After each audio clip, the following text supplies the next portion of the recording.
Un geste. Comme un salut nazi, en plein discours de l'homme le plus riche du monde pendant l'investiture du nouveau président américain devant une foule en délire. Yes! This is what victory feels like. Yeah! Ça, c'est le contexte. Main qui tape sur le cœur, puis bras tendus, bien tendus, pas 1 degré d'angle au niveau du coude, 4 doigts joints, paume vers le sol, et un bonus, lèvres mordues. Ça, c'est le geste, qu'il a fait 2 fois. Puis, il y a ces mots. My heart goes out to you. It is thanks to you that the future of civilization is assured. Thanks to you. Lui s'en défend. Franchement, faudrait qu'il trouve d'autres coups fourrés. Le coup du tout le monde est Hitler, ça devient fatigant. Une partie de l'opinion y a vu purement et simplement un salut nazi, et certains experts aussi. Historienne du fascisme ici, c'était un salut nazi, et bien agressif qui plus est.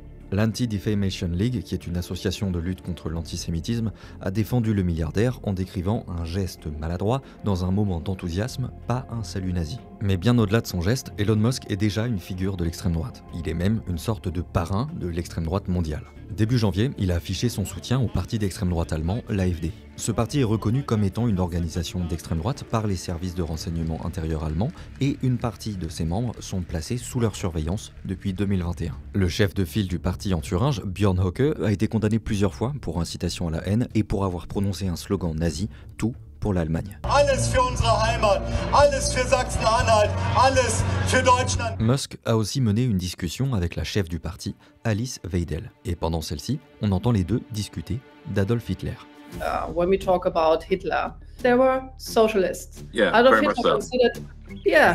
They nationalized industries like crazy. Yes, absolutely. He Yeah. was a communist and he considered himself as a socialist. The biggest success after that terrible era in our history was to label Adolf Hitler as right and conservative.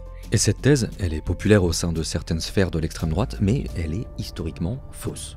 Musk est même trop à droite pour Nigel Farage, chef de file du parti d'extrême droite Reform UK.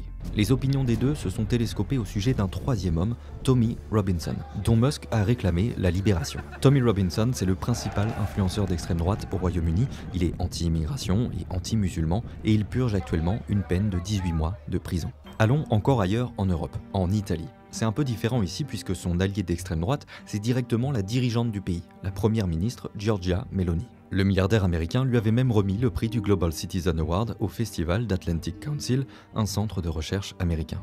Convey the award to someone who is even more beautiful on the inside than she is on the outside.